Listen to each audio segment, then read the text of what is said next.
И денеска продолжува санацијата на критичните точки, каналските системи, куќите и дворовите кои беа поплавени по излевањето на реката во Облешево. Но денеска жителите се соочуваат со нов проблем. Водата за пиење поради поплавата е заматена и не може да ја пијат. Тешко се повлекува бидејќи леже таму кај што има површини кои се длабоки, лежи водата. Во дворовите почнавме, вклучивме помпи сега, агрегатни помпи за вода. Меѓутоа имаме друг поголем проблем сега. Веќе водите за пиење ни се заматени, бидејќи ние немаме водоводна мрежа. Користиме вода од лабински бунари со хидрофори. Значи не можеме да користиме за пиење, мора да приприваме, мора да купуваме, така речено, вода. Од Центарот за управување со кризи за телевизија 24 потврдуваат дека водата е забранета за пиење и велат дека работат на санација на инфраструктурата.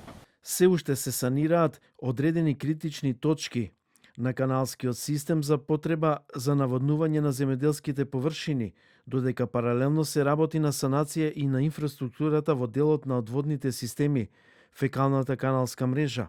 Во однос на испумпувањето на водата од поплавените дворови и објекти, процесот од страна на комуналното предпријатие и ТППЕ е завршен.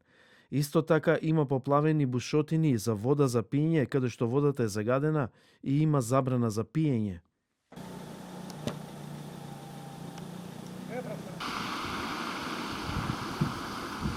На дојдената Кочанска река зад себе остави уништени домови, поплавени дворови, уништени ниви и уништена механизација.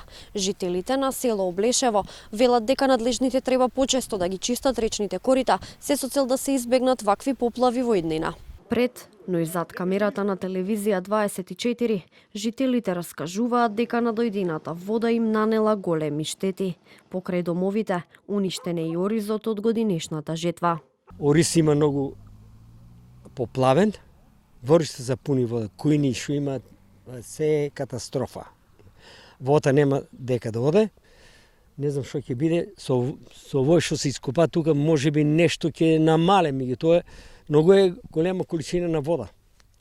И не знам што ќе биде. Добро што Белки не ќе да врне, ако почне да врне, ќе биде лоша работа. Во делот на поплавувањето кај куќите имаме магацински простори каде што складираме ориз и оризот е веќе уништен. Дел од живата стока ја изнесовме, немаме штета кај неа, бидејќи ја пуштивме и изнесовме на други места повисоки.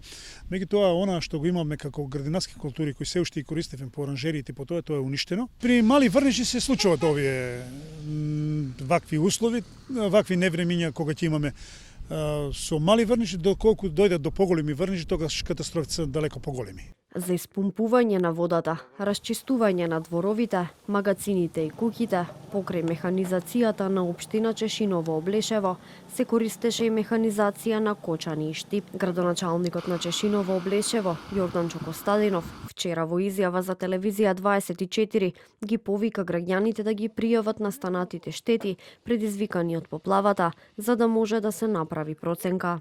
Телевизија 24 испрати прашања до владата за тоа дали ќе има помош од нивна страна за граѓаните кои настрадаа од надојдената вода. Но до објавување на овој прилог не добивме одговор.